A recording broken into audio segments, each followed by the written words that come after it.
experience, and doing it via the body, because I really believe that as humans we can do stuff that angels can't, that these other beings can't, that there's something that is so precious of why there are humans on this planet, why Earth was created partially in the first place, was what might happen if the awareness of unity can exist in form. What can happen when that awareness, that consciousness is in the most beautiful planet that we could possibly imagine? How might that come together and live? And imagine what that will do for the entire galaxy of a planet with a consciousness of unity, existing in this space with loving humans. And I really believe that the invitation of the Queen archetype is for all of us to develop that deep innate sense of feminine sovereignty, which is at one with the land, in recognition of self, and connected with beloved, and with the sense of the beloved in everything. You got to accentuate the positive. Wow, I feel good. A little bit of feel good goes a long way.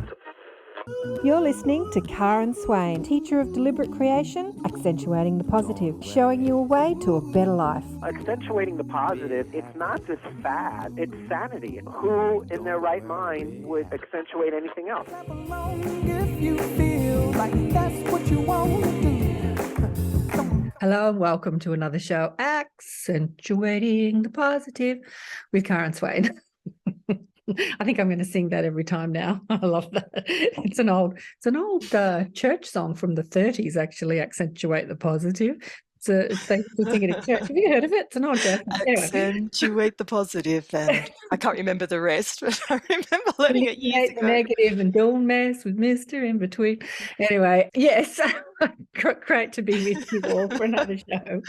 As I said, Accentuate the Positive. We're going to go into archetypes today with the gorgeous and delicious, I know I call everyone delicious, Jacqui Bushell. Welcome to the show, Jacqui. Oh, thank you. It is just a delight to be here with you, Karen. Thank you for the invitation. So I met Jacqui in Broken Hill. How many? God, it was a month or two ago. I can't even when was it? September. Where are we? November. Time's just really doing A few extraordinary weeks ago, a while back. And when I was out there doing the drumming, Sacred Pele drumming workshop, making a hand drum, and Jacqui was out there helping us all and enlightening us all, and cooking for us all with your partner in bliss, Jane Elworthy. And so Jacqui and I had some great conversations, and I've met so many people in Sydney who are like, oh my God, Jacqui's my teacher. Oh my God, Jacqui, that have been raving about you. So I thought, got to get you on the show, honey, and continue that conversation that we had in Broken Hill. For those people that are watching on video, you can see a bit of the beautiful land behind me. Jacqui sent me this photograph of the red earth and the green brush and the blue sky that you get out in the outback of Australia. So good to be with you again, honey. Oh, good to see you. That was a great conversation that we started because it was right about when the Queen died. Right. So that just led into all sorts of interesting directions. So I am really curious to see where we might spiral to today. Exactly. And you were talking about the archetype, because I had, just before I went out there, I had been watching the whole drama unfolding on television of the Queen's leaving the planet and watching it, and I had my thoughts about it, and then we continued the conversation, which we will today. We'll go into what it all means collectively, personally, and for the planet. Let me tell you a little bit about Jacqui. So Jacqui Bushell has been dancing with the mystic imagination for much of her life through her love of the wisdom held in fairy tales and her work as a spiritual herbalist, listening for the voices and stories in the land. She is passionate about encouraging others to explore their own mythology at the borderlands of the psyche, body, culture, and landscape. Jacqui is a writer and speaker who guides people to awaken their creative soul essence through connecting with the mysteries of the earth, story, and their own sacred nature. She bridges a broad range of skills from plant spirit alchemy, energetic healing, history and myth, embodiment practices, and journey work to inspire transformational shifts in the way people see themselves and the world around them. Jacqui weaves together folklore, spirituality, and the nature in empowering ways to facilitate harmonious connections with the earth, or with each other and the earth. She's been facilitating women's circles and ceremonies, retreats and workshops and courses in Australia and internationally for over 30 years. Her work is always empowering, inviting you to come home to a deep sense of belonging and kinship with nature. So, for the moment, the website is under construction. And will be hopefully live again in January 2023. But the website is sacredpresence.com.au. But if you want to connect with Jacqui, before that, you can find her on her Facebook page under Jacqui Bushell. Jacqui spelled Jacqui, Bushel, or on Instagram at Jacqui Bushell _ at Jacqui _ Bushell _ Sacred Presence. Woohoo! Thank you. So before we get into the archetypes, how did you get that connection with the sacred voice and the mysteries of the land?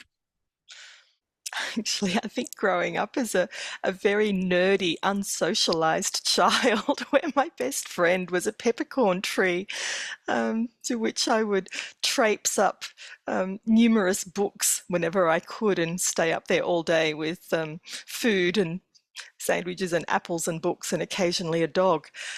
So a fair bit of my early life was spent ensconced on branches and coming home covered in resin. And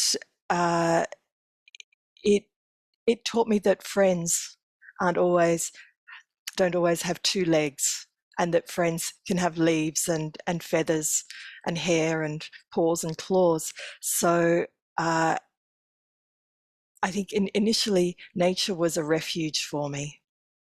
And then when I started studying herbalism and started creating essences, I've been making flower and rock and land essences for about 30 years. So that started teaching me about about kinship, about coming into relationship in a different way as a land. Because I started off learning about plants as a herbalist, as this is what this plant does and this is its medicine. So I had a very thank you very much, and I'll use this herb in that way. And then I realized that we don't actually just use herbs, we're communicating with them, and that there's always this ongoing communication with everything around us. So I suddenly realized that I was steeped within a living, communicating mandala, instead of just like I guess sort of walking through something. It came to life for me in a way that it hadn't before.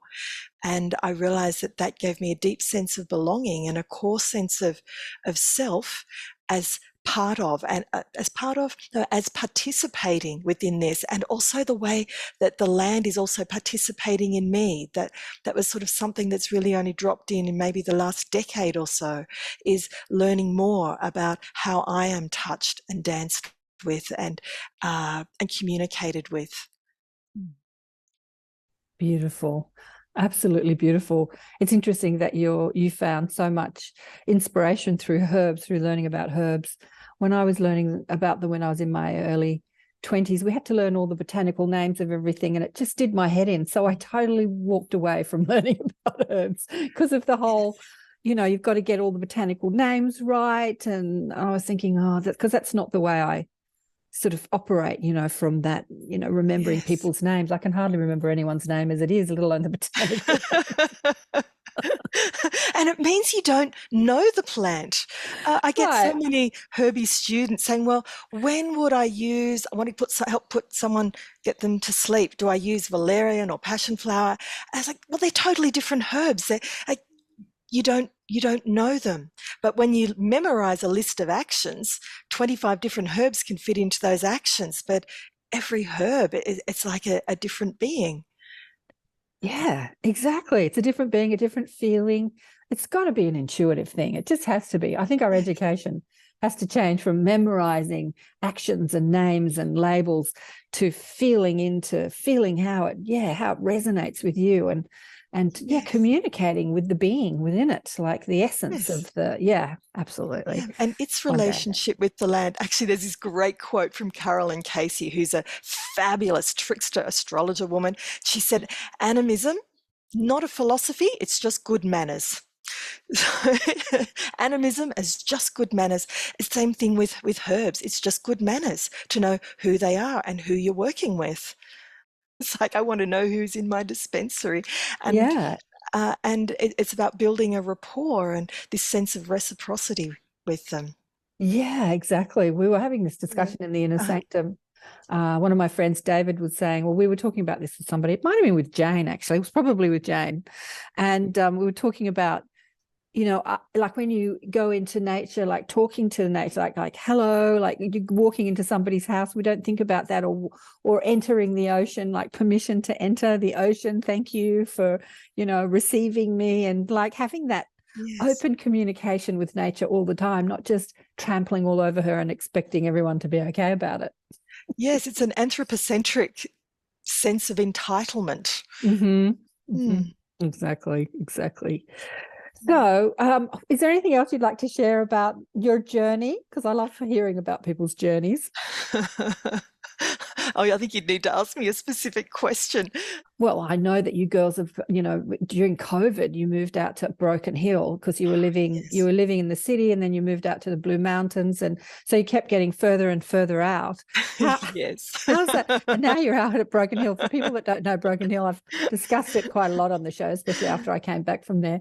It's where all the Mad Max movies were made, and there's a lot of Australian movies that are made out there, and Priscilla, Queen of the Desert movie was made out there a million years ago. One of my girlfriends worked on it.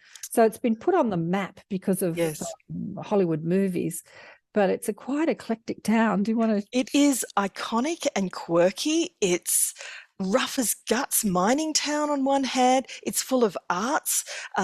It's artists and writers. There's the most incredible light here. There's a gathering of I was just commenting to Jane, we've met so many people who say, I've just moved to Broken Hill, and God, I love this town. There's something in here about for me, it's the psychic spaciousness and the lack of EMF and things that are sort of crowding on you. So it's like this open-ended, I can just expand into this and relax every part of my being.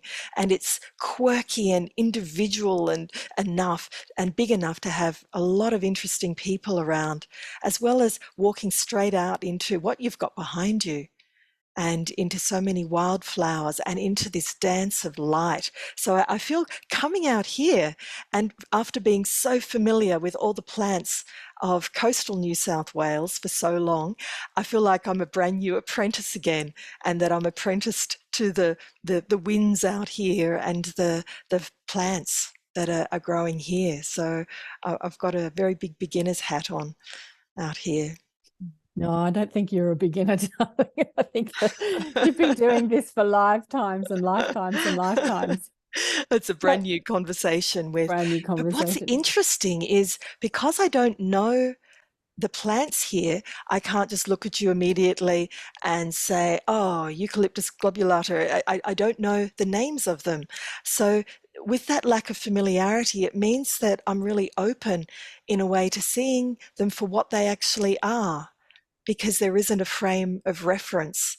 Like, we've had a relationship with the city here for me for about a decade, and Jane for longer, with coming here and connecting with the energy lines, because there's a key ley line that passes through Broken Hill out to Mutawinji, and then goes to the Flinders Ranges in one direction and to the other direction to Urunga just below Coffs Harbour. So we've been connecting in with that line in a number of different ways.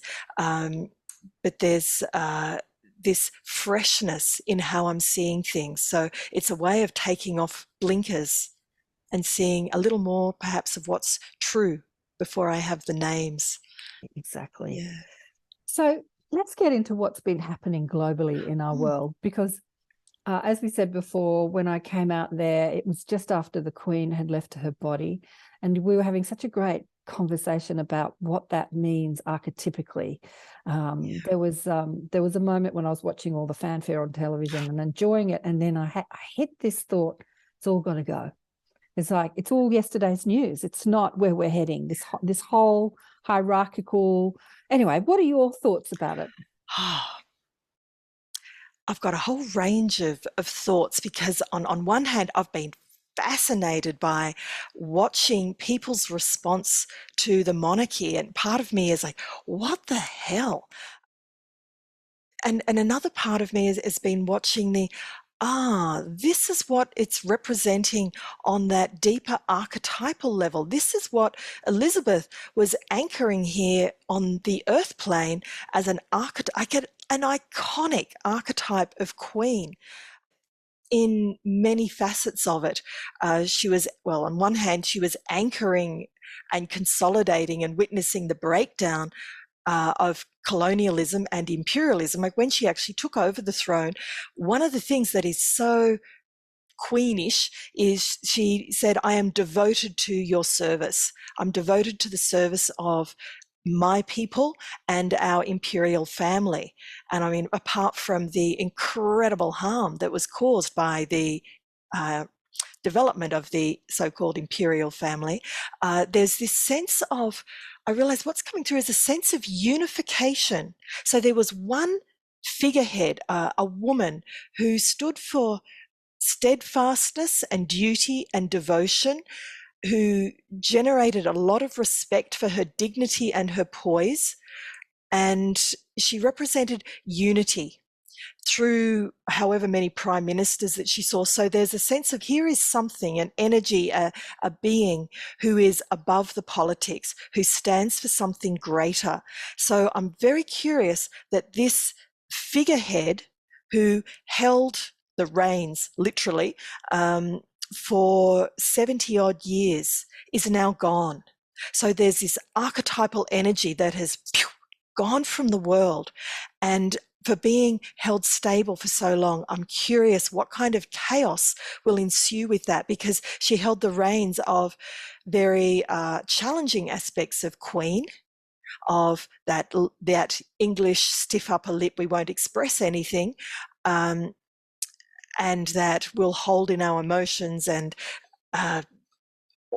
all of that, and we hold this sense of conservative nationhood and familyhood, so those incredibly conservative values on one hand, and yet we also had a demonstration on another level of, I'll just digress slightly, of watching a woman, a queen. So there's something that comes in with queendom, as well as her humanity, going from maiden to mother to elder. We watched her development over that time. So we had this living representation of changing stages, and also in the way she held her, I guess you'd say, whether we liked it or not, her dignity throughout the chaos of, Jesus, hell, I've got a very, very human family. Look what my son's doing. Look who he's married. Look what my other son is doing. Oh, goddess. My daughter's divorced. So Harry's run off. So she's managed to find a way of navigating this incredible range of scandals, which utterly humanizes the mystique of the royal family and brings them down to the ground. And yet she still held this atmosphere of elevation. There was still something that said, I am queen archetype, that kept her aloof from the masses. I don't believe the same is true for the rest of her family, but there was something that she brought in and held that is now shifted and gone from the planet. And I was thinking as well at the same time that we also had, with the death of Diana, we had the end of the last fairy tale princess, and that archetype of maiden can marry and catch the prince. Whoops, oh, what happens to the happy ever after story? She shattered that old metaphor. Not that it was true anyway, it was only true in modern fairy tales, but the old fairy tales were always a lot more earthy and sensual and raw and not quite so gender stereotypical in some ways. But the I'll just digress for fairy tales for a second as well, but the more modern fairy tales from the 1600s onwards were very much about anchoring and upholding a Christian morality, and particularly what women should or shouldn't do. But there were still the archetypal energies that move through them, so that when we connect with fairy tales, they're anchoring like codes, shamanic patterns of different archetypal energies, as well as relationship with nature. All those talking mice, talking birds, they bring us into nature, they bring us into the mythic. And I still believe that there was something about that iconic archetype that Elizabeth held that can still tap us into the mythic, as well as that negative aspect of fairy tales of reinforcing the status quo. So there's something that is gone of that old way of very conservative, gender stereotypical, politically atrocious ways of being that is now has an opportunity to dismantle. So I think it's a really exciting time that she's gone, with all respect to, I guess, queendom, but I'm not a monarchist. I'm sort of interested in watching how does one family get elevated, and this concept of bloodline and this concept of the crown as an authority, and what happens when you get anointed. I mean, doesn't that just track into some of the most delicious mythical stories of what happens with a sacred anointing, and this whole idea that if you're a king or a queen, you get anointed with holy oil, and bingo, you are God's voice on earth, and you have a God anointed, appointed right to do whatever you have. I mean, that's just has been there since the dawn of kingship. But it's interesting what there might be that is very ancient within that, of the anointing, and here you are, divine. Yeah, it doesn't speak to unity and equality at all, does it?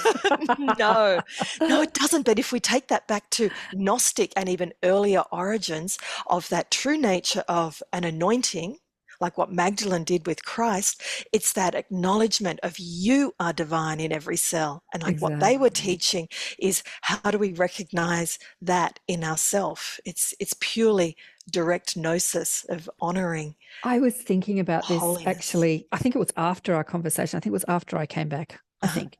But thinking about, we're all souls, we all have an opportunity to experience life on planet Earth in any way we choose.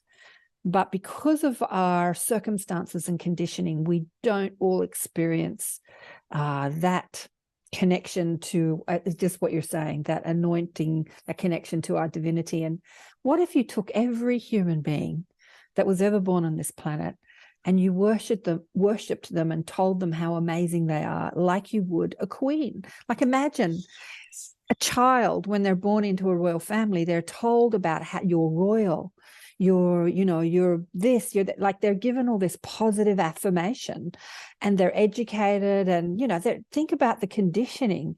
What if you said that to every human being? Because I watch the people waving flags and waving at the Queen and stuff like that with their different dialects and accents, and think about all their backgrounds, factory workers, and imagine if every human being was told that they were as magnificent as a royal. Wouldn't that be amazing?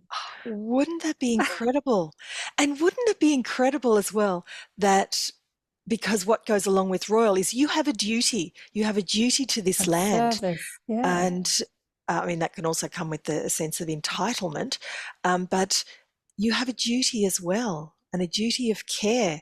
And imagine if that got instilled, as well as, oh my goodness, you are the most glorious being on this sun. I love you. And oh yes, look how beautiful and radiant and intelligent and gorgeously loving you are. Imagine growing up with that kind of embrace. Exactly. Wouldn't Imagine. we fulfill our divine blueprint? Yeah, wouldn't we fulfill our divine blueprint? But what you were saying about the archetype of the princess and the fairy stories, you know, Cinderella is really that archetypical princess story, and yet, you know, you desire for the handsome prince, somebody with status and money to come and sweep you away, and you live happily ever after. But yet, there's so much wisdom involved in that story, the Cinderella story. It's a story about how law of attraction works. Sure, the desire of the woman, the Cinderella character, is to be swept away by her handsome prince, which is not every girl's desire. But the way she creates that, as you said, she talks to the animals, she talks to the mice and the birds. She's in horrendous circumstances with awful people being nasty to her and treating her like a slave, and yet she's still happy, because she has her communication and connection with the land and the animals and her friends. Even though she has no human friends, her friends are the animals and the mice. And so she maintains her connection to source, or her bliss or happiness, through that connection, which is what we're talking about today. And hence her desire becomes manifest because she's aligned with the desire, the fairy godmother being, I suppose, law of attraction, if you like, you know, life, bringing her all that she could desire.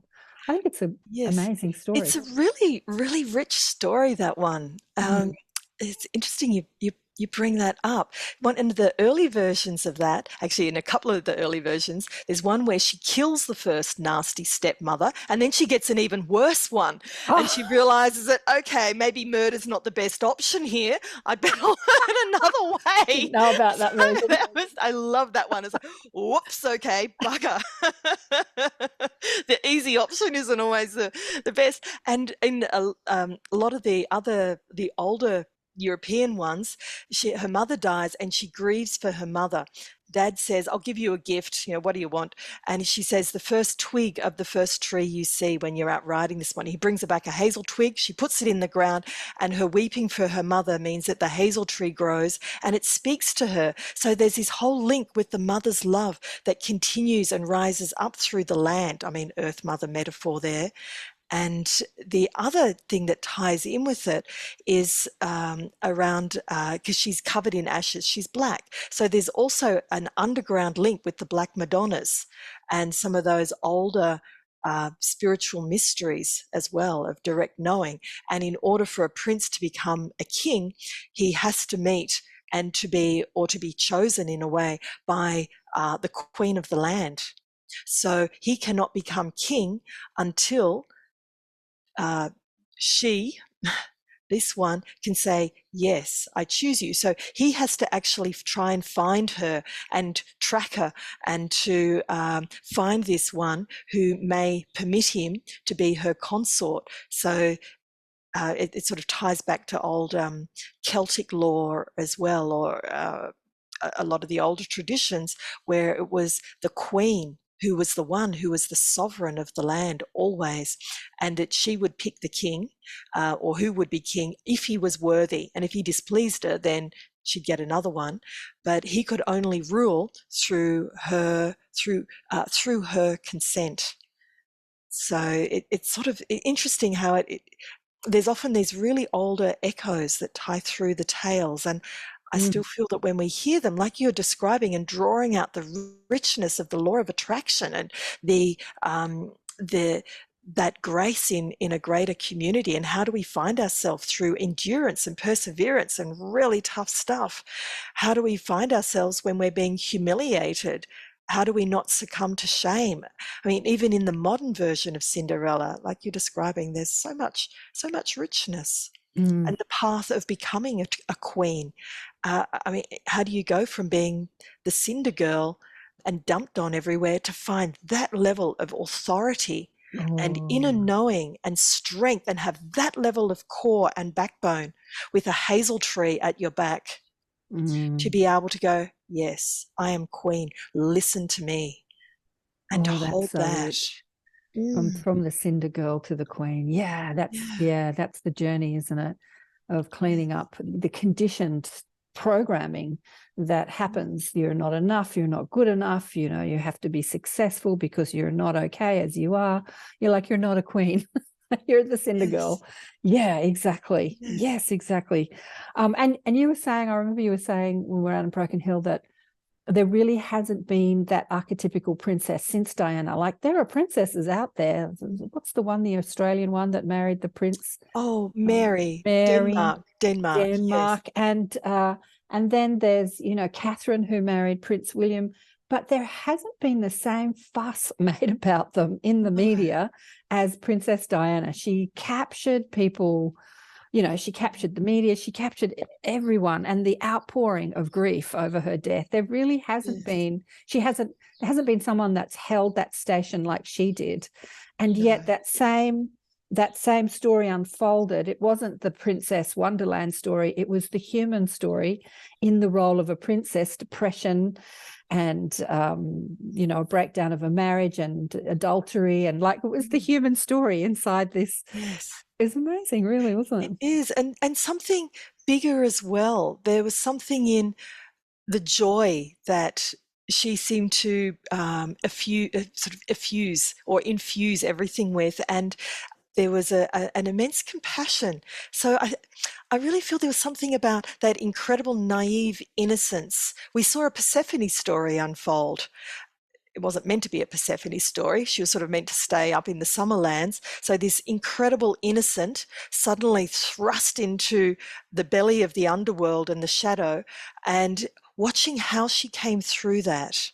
So there was an immense gift in the world of watching her mature that I feel just touched so many people of our own underworld journeys and what it is that gets us through. And then for that myth, that legend, that icon to suddenly be gone.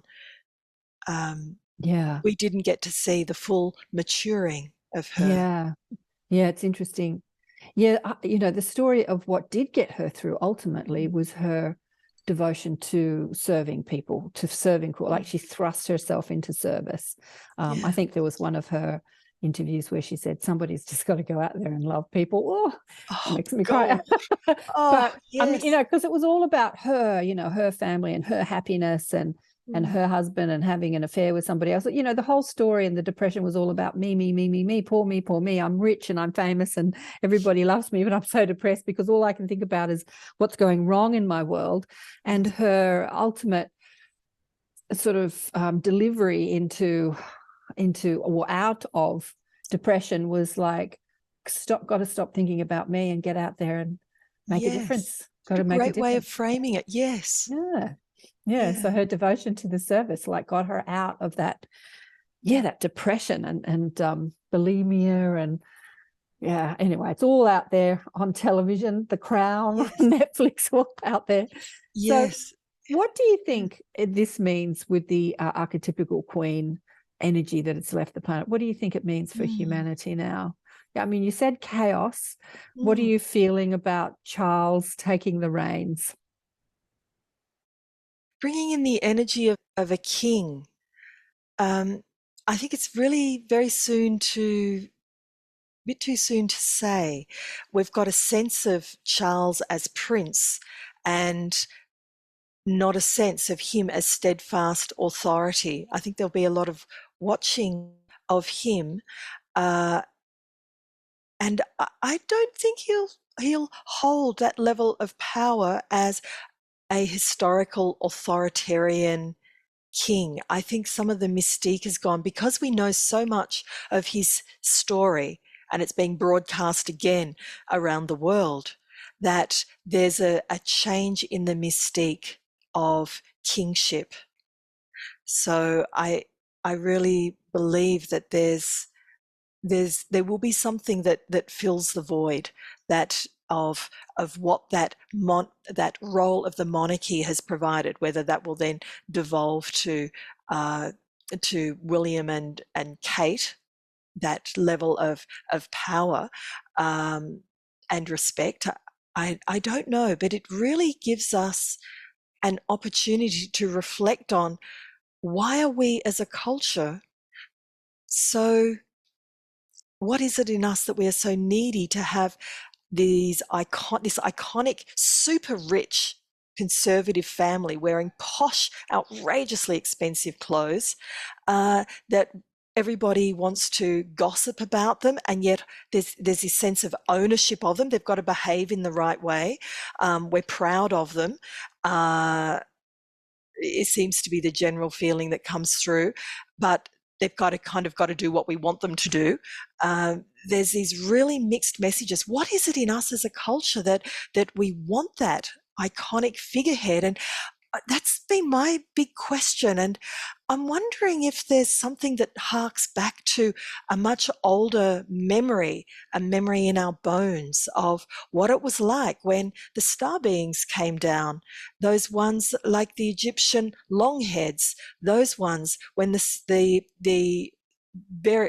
so many different star beings that we hear, or in the long ago days when some of those more fifth dimensional Lemurians were mingling with humans and creating those extraordinary hybrid beings. I think there's something in our makeup that has a memory of these beings coming in and teaching us, and the sense of bloodline that carries through there. And then, of course, when it was really reinforced, when the Nephilim and the reptilians were creating breeding programs and creating bloodlines, but also that dominance that they were instilling within us, and of, okay, all reverence, and we've got to make sure they don't hurt us, and the power that they had.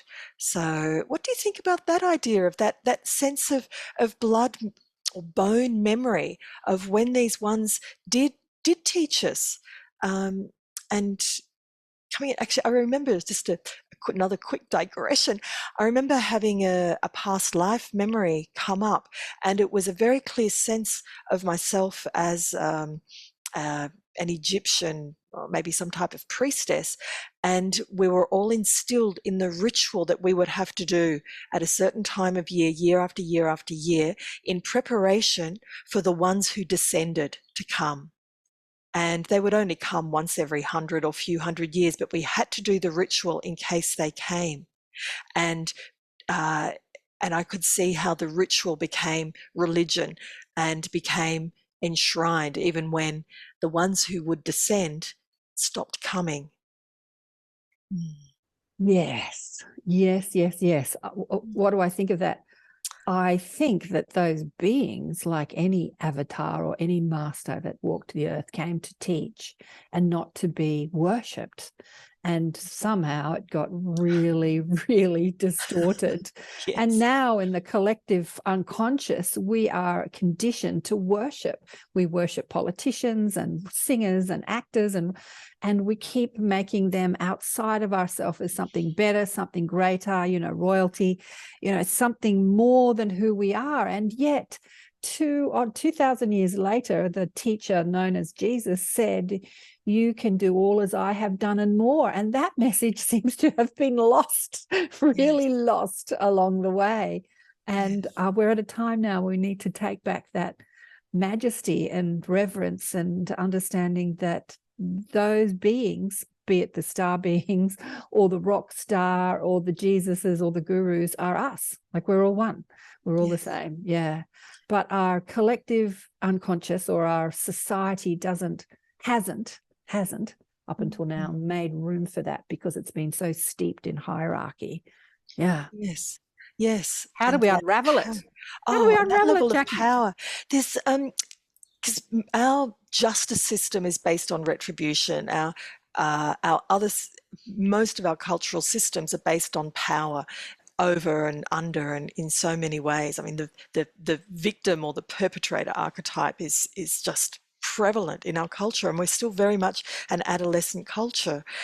We haven't gone through the rites of initiation where we can learn to take self-responsibility and to do the work, and we haven't had the teachers to say, here's the work that you need to do. We're starting to, well, over the last 50 years or so, we've got so many rich teachings available, so many sacred, holy books that we can access now for us to do that work in deep profound ways for us to step up. But there's something about the allure of being a child to someone in power that says, look after me, which I really feel started to get dismantled over the last couple of years when that bug was running rampant around the world, and we had that incredible level of manipulation of media and people. So that trust, that blind trust in governments to look after us, or science to look after us, has really started to alter. I really feel that the last couple of years have been a clarion call to go, okay, what do I hold to be true here? Where can I find a sense of balance in myself to be able to make a decision? Because I can't trust that.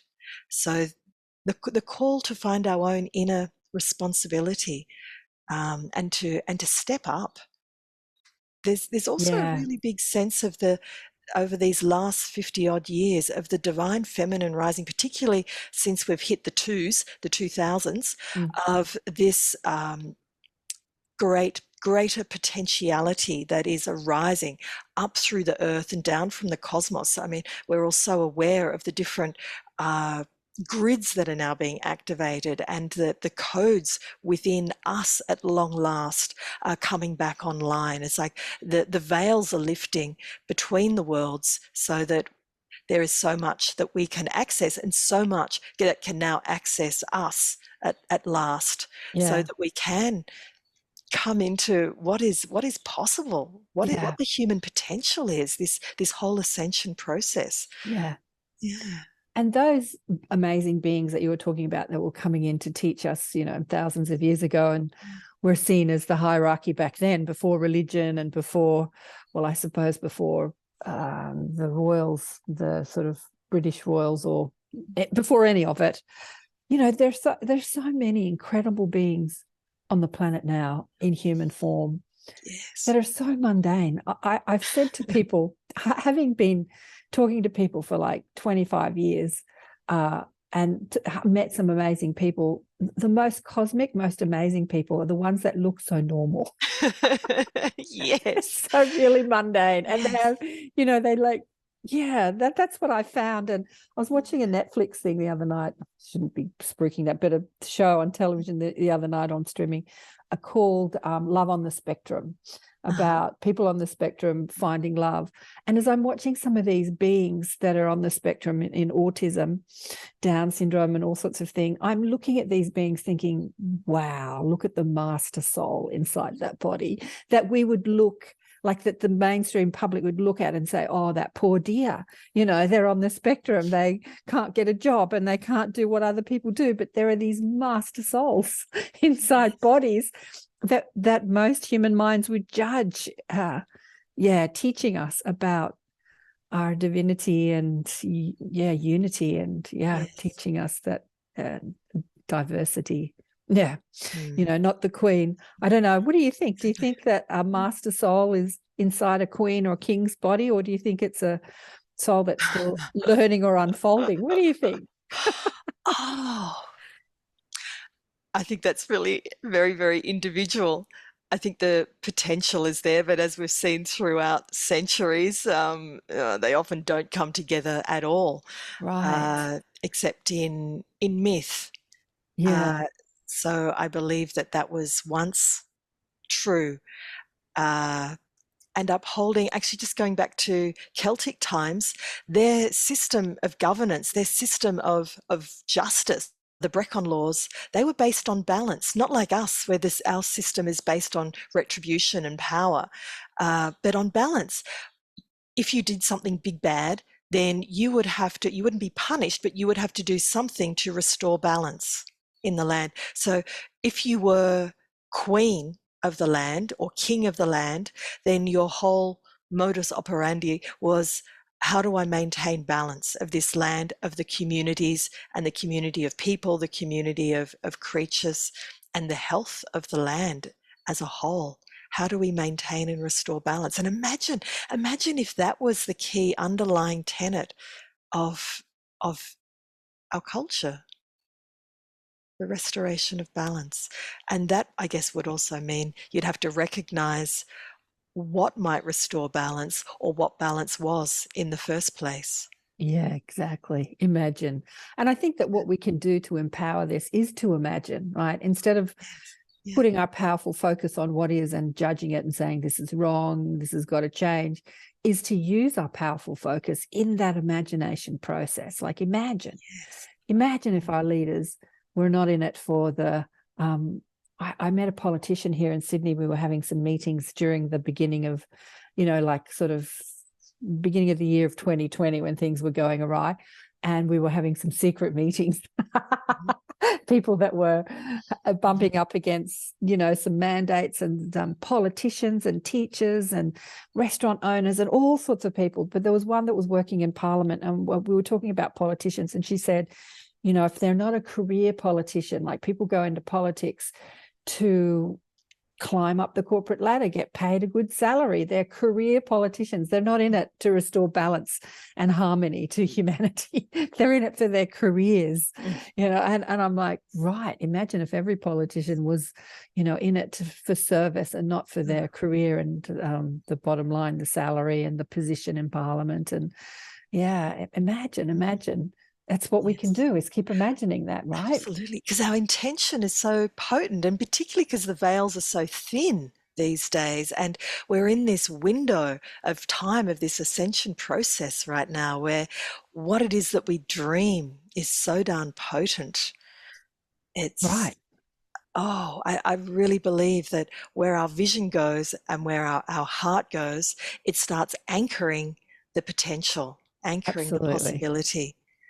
Absolutely. Just like Cinderella, in her hideous circumstances, she was dreaming of better days, and it came because she stayed.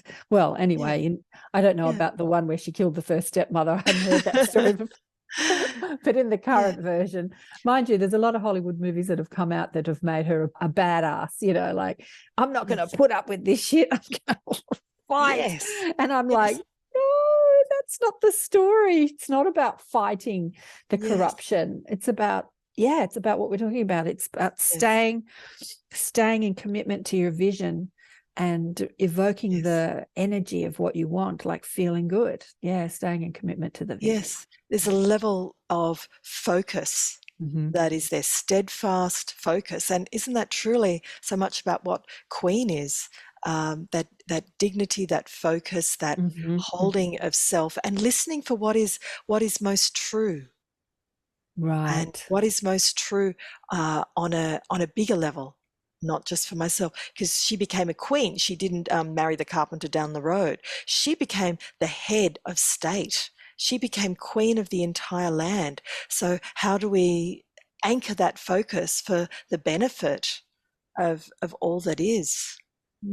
Yeah, that's right. That dignity, like in the face of trauma, not getting into panic. And, like watching Charles, there's a few visions of Charles getting really pissed off when his pen broke or something, and him going, he's not maintaining that dignity, is he? And people, those things have just become viral. My girlfriend and I were laughing about it.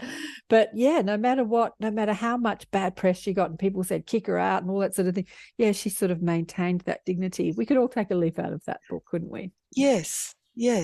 There's a governance of herself that is really rich there. She's not swinging with every emotion and letting people know. She's respectful to everyone around her.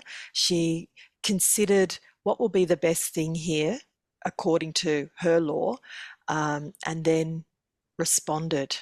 One of the things that I think we were starting to chat about before was this notion of queenship, and for me that can tie back into some of the ancient Celtic lore and also some of the other ancient cultures of the queen as sovereign. And the sovereignty, there is actually, because we have this idea these days, we're talking about, I'm going to reclaim my sovereignty. I'm going to be, I'm sovereign of my body. There's this sense of I'm going to find or have this thing called sovereignty, which relates to inner authority and presence. And but in the Celtic times, for instance, what they had as sovereignty was not divisible from the land. So the queen or the goddess was sovereignty. She didn't have it, she was it, and she was the land. There was no division. And the other thing that also tied in with her was that she was a shapeshifter. She was animal. She was like Rhiannon was horse, or she was raven or wolf or whoever, and the land. She could choose in which guise to appear. So there's this sense of no division between self, body of earth here, body of earth. One responds to the other. So there's this being interwoven into the mandala of all life, and a responsibility within that, and a reciprocity of communication that comes on in as well.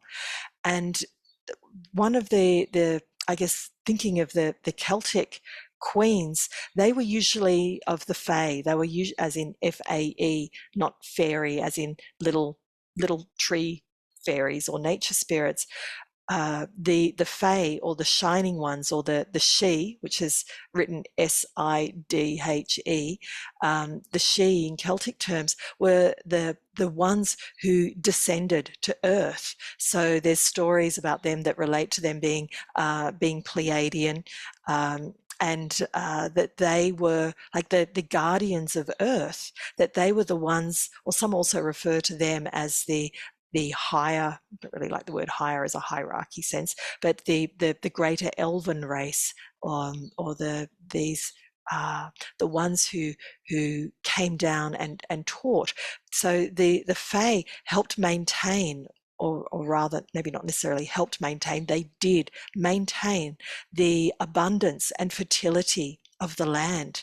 So for me, there's a real link in understanding. I've sort of been tracing it through from the shining ones, because they were also the ones who helped maintain all the waterways, and the great portals, the portals into in different dimensions within the earth, and some of the cosmic galactic portals as well.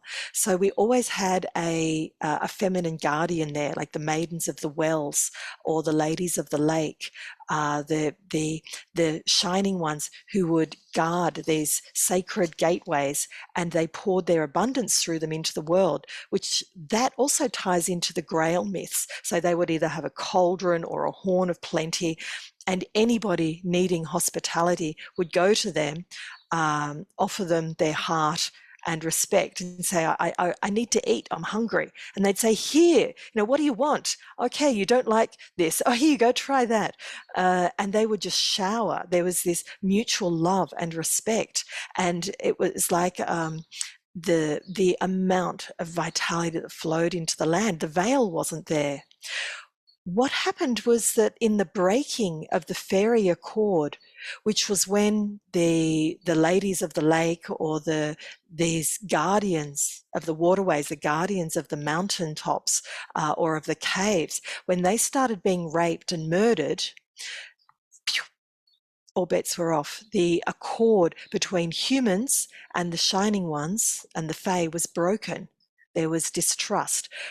There was also the warring in, for example, in Ireland, the Milesians that came in, and one of these great galactic wars that led to for example, in Ireland, the Tuatha De Danann, or the Shining Ones. They said, okay, we're out of here, and they disappeared interdimensionally, or into the inner earth realms, and then some returned to where they came from. So there was, what happened with that was, okay, what we've got to do is to protect these portals. We're going to create the veil. Earth will be kind of quarantined because it's in big trouble now. This patriarchal takeover is happening. What also happened at that time, when the guardians of these portals were killed, is that all the dragons were slain as well. So that ties back into all of the dragon mythology. So, and all of those ancient stories, for example, Tiamat, the great dragon mother, being chopped into parts. The dragon, for example, at Delphi and Dodona being slain, which meant that the portals had no guardians whatsoever, which meant that there was easy travel intergalactically, into the earth, through dimensions. So by closing down all those portals, by creating the veil, it meant that more nefarious energies couldn't access them, but it also meant that humans couldn't access them, and it meant that that level of vitality couldn't flow into the land either. So here we are with the rising of the divine feminine, and so many of us are working with, how do we reconnect? Can we reconnect the fairy accord? How do we work with the fae? And there's many people around the world who are connecting with the she and working with these energies to support the vitality of the land and to support, well, what happens with these portals? Can we get them back online? Can we do that in a safe way? So there's a lot more stories that I'm hearing or dreams that I've been having, and I'll be curious if you've been getting dragon energy coming through the last decade as well. Yeah, of that, what happens when the dragons reform, regenerate, and wake up? What happens when they come back online for cosmically and through the earth? What happens when they start more actively moving the land once again, and those serpents start Reawakening. Yeah. Reawakening the ley lines and the energy and the codes within us. Yes. Yeah, lots of dragons. Like in the last couple of years in the inner sanctum, we've been talking about dragons a lot. Yes. And I've been working with some people, and as I shut my eyes, I see all these dragons, so that people are working with the dragon energy. And then when I was out at Broken Hill with you, Jane brought through that meditation of the pearl essence dragon.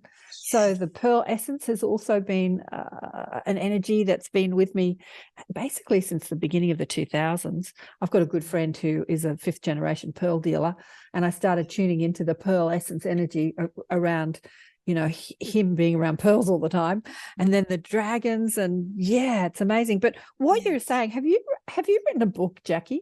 Do you have a book? No. Oh my God, you have to write all this down in a book. I mean, God. Oh, I've got it recorded now, or bits of summaries of this. It's a start, yeah. But what was I going to say? What you're saying is like confirmation of what I've heard. I've had someone on the show about 8 times, Garnet Schulhauser, who was a corporate lawyer for 36 years, and then his spirit guide woke him up and flies him around the cosmos and shows him all this stuff. And so he's met, in his astral form, he's met the fae, he's met Sasquatch, he's met mermaids, he's met these mystical creatures.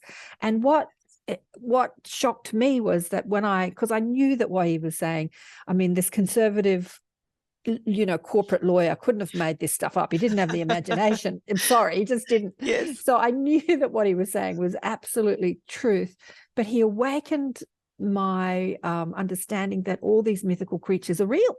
Yes. And I'm on like, a different dimension. Oh my God. Yeah. And when he was talking to one of them, I don't remember which, I think it might have been a leprechaun type creature, they said, we love humanity and we'd love to be back, you know, living amongst you again. But there was a time where we had to depart because the frequency, the consciousness just got too bad, and we didn't want to be a part of just be a part of the human experience anymore, in that, you know, you seeing us. And so they faded out into a different dimension and became myth. But there was a time when we walked with them and spoke with them as we would with each other. Yeah. So yeah, you're just confirming what he said. It's great to have that collaboration. It is. I think one of the challenges for us is we've been so rooted in 3D, whereas they've been rooted in 5D or other dimensions. And here we are now, undergoing what it takes to be able to shift consciousness and to support our body to be able to move frequency in a way that we can bring this together. And we can come into staying in some sort of form and meeting the 5th dimensional beings that are there. Yeah, I think they're probably more 4th dimensional beings, but anyway, because they're still in form. Many 5th dimensional beings aren't in form so much as in light. But yeah, we're meeting them and I'm seeing them. It's amazing. I've said I don't know if I've said it on the show or in the Sanctum, but you know, my next door neighbor is a good Catholic girl, Italian Catholic girl. She loves her garden. She listens to me. I don't know how much she takes in because she's rooted in religion. She's got like PhD after PhD in religious studies. It doesn't actually help her personally, and when she's dealing with her own drama, because she's always over at my place, pouring out art. But one day she walked in the door, and this golden orb followed her in, and I saw it with my physical eyes, and I just was like, oh my God. And it had this light tail. And she walked in and she saw me like looking behind her going like this, and she said, what are you looking at? And I said, this golden fairy followed you in the door. Like it was this gold light energy, this light tail, and went whoop around me like this. And it was the most magnificent thing. I'd never seen a golden one before. But when I asked, like, who is that? What is that? They said, oh, she's been in the garden, and that's the fairies working with her. And I have to say, her garden is magnificent. Yeah. So even though we might not be present to their help, she was so excited. Of all the things I've ever told her, the fact that I said there's fairies, gold bless fairies. Her. Yes. She's like, oh, working with you when you do your gardening. Yeah. It doesn't matter what those what limiting beliefs there might be, but when you're pouring love into something organic, then how can it not respond? And how can you not respond to this growing, beautiful, rich, fairy-laden land? Yeah, exactly. So what do you suggest to people listening to that can help the reconnection of dimensions and the reestablishment of the truth of these mythical characters coming back into our conscious reality, like the dragon energy? Can you imagine seeing a real dragon? I actually can. I love watching the CGI ones on television, like on movies. What can we do, Jacqui? I feel the strongest things that we can do is to realize what our potential is, and that anything that we conceive of is only based on a human construct. I often like to ask questions that bring us out in another way. I wonder what nature is dreaming at the moment. I wonder how we can open our hearts to drop into that dream of the land around us, so that we can start conceiving of ourself, our small personality, this individual self, as well as our collective self. What might be possible? Because when we start dreaming bigger and anchoring that vision by seeing a gold fairy, and whoa, you just blew that woman's life. Suddenly she's had confirmation of enchantment, and there's a bigger sense of herself now that is rooting in her beautiful garden. I think having rich conversations with each other and getting rid of our fence posts of what it is we think we believe. So having a kaleidoscope around perception. It's so easy to get caught in the field of anxiety. For me, I just keep coming back to, I don't want any level of my fear or anxiety feeding and fueling that stuff out there. So it's a call for me to, okay, what am I thinking and feeling? How ruminative or victimish are my thoughts at the moment? Do I actually want to choose to do that? So I keep coming back to, okay, what am I doing? Where am I at? Where am I centered in myself? So I practice having as many conversations as I can in playful ways and heartful ways. I think it's through the heart and through the body. I think the call of this time, Karen, of these 2000s is so much about embodiment and anchoring in through here, because it's through the body that we've got access to source. It's through the body we've got access to shape-shifting with these frequencies of potential. So much in the previous millennia was about transcendence and going out to channel, to communicate. This is about going inwards and doing it via the body, because I really believe that as humans we can do stuff that angels can't, that these other beings can't, that there's something that is so precious of why there are humans on this planet, why Earth was created partially in the first place, was what might happen if the awareness of unity can exist in form. What can happen when that awareness, that consciousness is in the most beautiful planet that we could possibly imagine. How might that come together and live? And imagine what that will do for the entire galaxy of a planet with a consciousness of unity, existing in this space with loving humans. And I really believe that the invitation of the Queen archetype is for all of us to develop that deep innate sense of feminine sovereignty, which is at one with the land, in recognition of self and connected with beloved, and with the sense of the beloved in everything.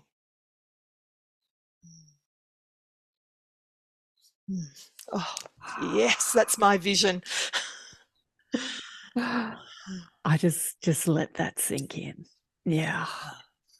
What can happen when the quality of unity exists in physical form? Yeah, exactly. Having a physical body. You know, so many light workers say to me, I came to Earth because I heard Mother Gaia's call. And, you know, one of my friends was very unhappy with her physical body because she was not the classic sort of archetypal, you know, model shape. You know, she was overweight, as many of us are. And she really disliked that because she was buying into the collective, you know, conditioning that beauty is thin. And I just reminded her one day that the body that she wears is the earth. You know, if she's come to serve the earth, serving her body is actually serving the earth because it's made up of the same chemical composition. I mean, we come from the earth, we go back to the earth, our physical bodies do. And so we're literally wearing the earth, aren't we, in our physical form? We are. What a great way of putting it. Yes.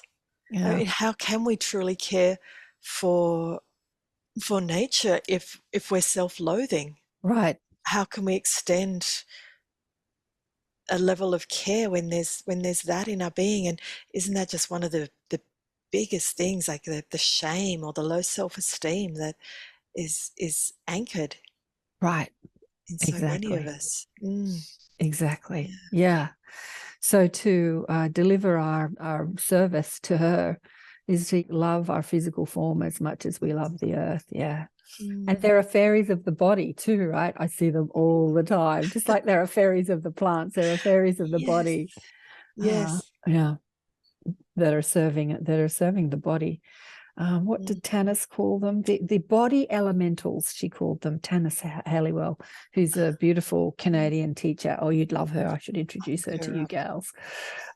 She's amazing. Love Tanis. Oh, darling one. You've got to put all this in a book, honestly. This has got to be a book. It will Get come. That book out.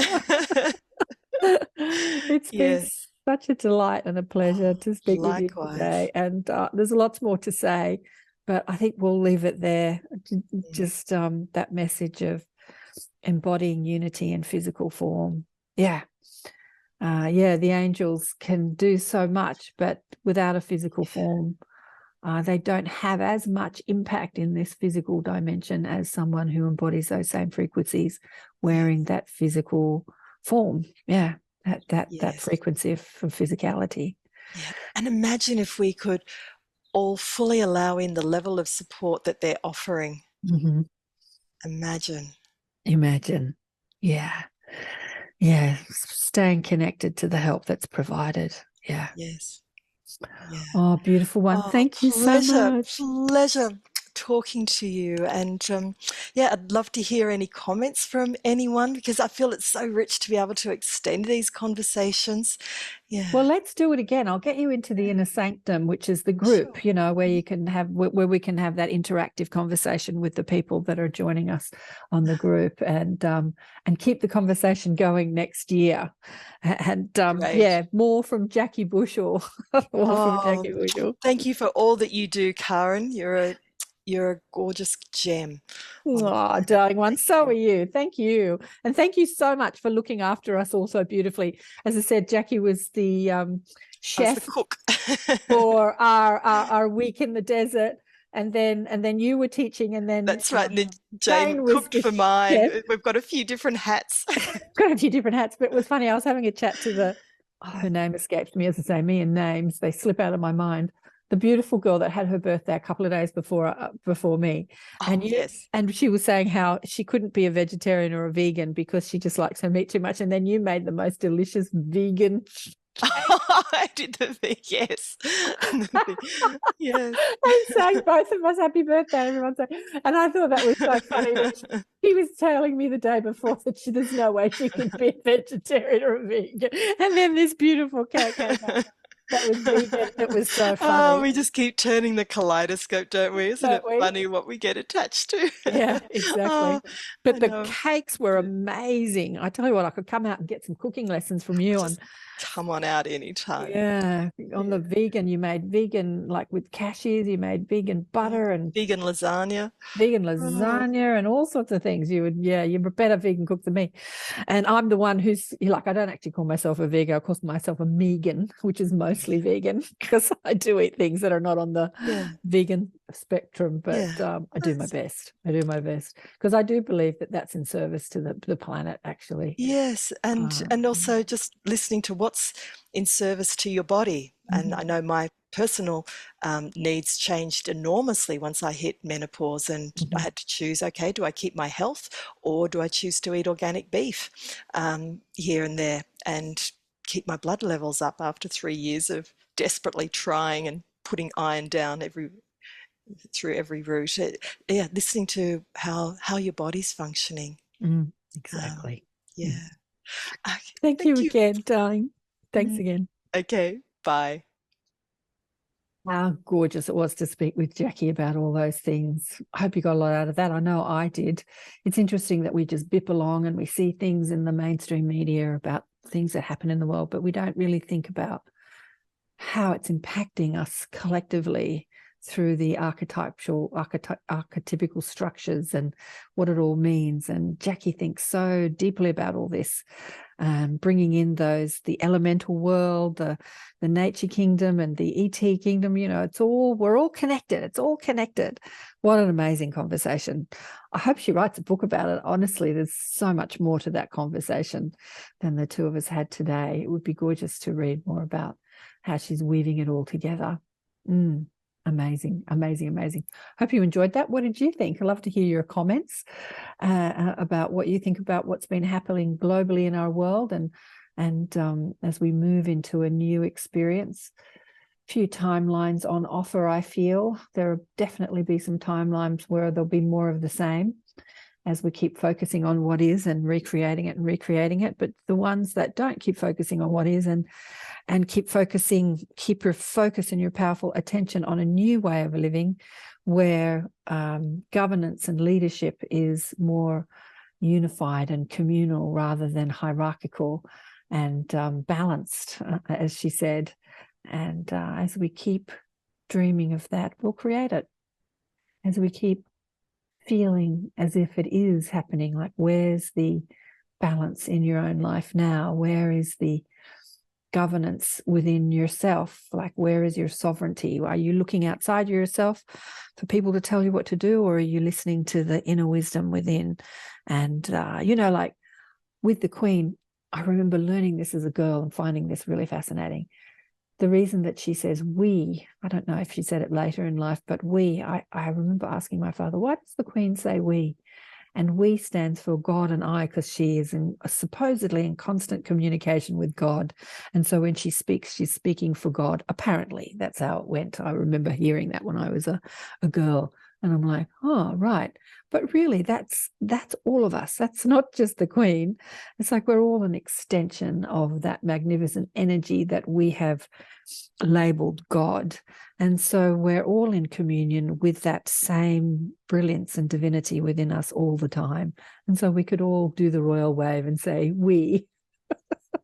We think this and we think that. Me and the mob. We think this, me and God. Yeah, me and my higher self. What are you and your higher self? Because there is the two of us, isn't there? There's the ego self who wants to divide and separate, and the higher self who wants to unify. And together we come together in human form and play this role called called me, called us, called humanity. How are you playing the game? You and God. We think this and we think that. Yeah, taking back your sovereignty, taking back your queendom, your kingdom, the royal within you. Interesting if we all felt as royal as the royals. Imagine a world where everyone felt like that they were communing with God. Beautiful. Keep dreaming. Keep dreaming, everybody. Keep dreaming. So this weekend in the Inner Sanctum, a couple of days away from now, we're having a group meeting, one of the tribe. Hopefully she won't chicken out. She might chicken out, so I won't say her name publicly, but she's coming on to do some channeling for us because she's amazing at it, really amazing. She's been working in a service industry all her life, the only female in an all-male service industry, which, yeah, it's her story is fascinating. She's very shy to share it. But hopefully she won't chicken out and she'll come on and do a little bit of channeling. We can quiz her because she's so good at it, but she doesn't do it. And I think that when you've got a group of people supporting you and you can, ask her questions and listen to her response, you cement that actually this is really happening rather than thinking, am I just making all this stuff up? Because this is where we go. I've got the Spirit Guides course running at the moment, and this is the stuff that we're discussing because we're all channeling source energy or divine guidance or exalted wisdom. We all have connection to our guides and our divinity all the time. And we're all receiving messages in various ways, either through inspiration or impulse. We get impulse to act and we have no idea why, but I'm going to go there. I'm going to go to that shop instead of that shop. I don't know why. And then you bump into somebody that needed to have that conversation with you. So we're receiving it through impulse. We're receiving it through feeling. We're receiving it through visions and through, thoughts in our heads. And sometimes we can hear, thoughts sounds like someone speaking to you, as Bill Bennett did when, years ago he was driving to the airport speeding and a voice in his head said, slow down. And he argued with the voice and said, no, I'm going to be late. I need to speed up. And the voice screamed at him, slow down. So he did. And a big semi-trailer went through an intersection. Had he not slowed down, he would have been wiped out. Made a whole documentary about it called PGS. Intuition is your personal guidance system. So we're all guided all the time. Are we listening? And it's great when you can actually utilize the group and, speak your guidance for others and get that confirmation that what you're receiving is actually benefiting you and others. So that's what we're going to do in the group, as well as, connect and chat this week in the Inner Sanctum. So if you want to join, sign up and I'll send you the link. Have I sent it? I'm sending the link out today after I finish recording this. I'll be sending the link out. It's free to join. I do appreciate any donations if you're, enjoying the shows or if you're enjoying the groups. It used to be by subscription, the Inner Sanctum, but I threw it open for people to join. Funnily enough, now that it's sort of free or by donation, less people are joining than when it was subscription, which I find really interesting. How money brings commitment. When you pay for something, you show up, but when it's free, it's like hundreds of people are on the email list. Thousands are on my other email list, but the Inner Sanctum email list is only hundreds at the moment who said, yes, I definitely want to join. But a handful of people actually show up. So maybe you'd like to show up this weekend. I invite you. All right, I'm going to go. Thanks again for listening and watching and sharing the shows. Loved this conversation with Jacqui. She's just a gem, an absolute gem. And check out the book Awakened by Death if you haven't already. Big love to all of you. Bye for now.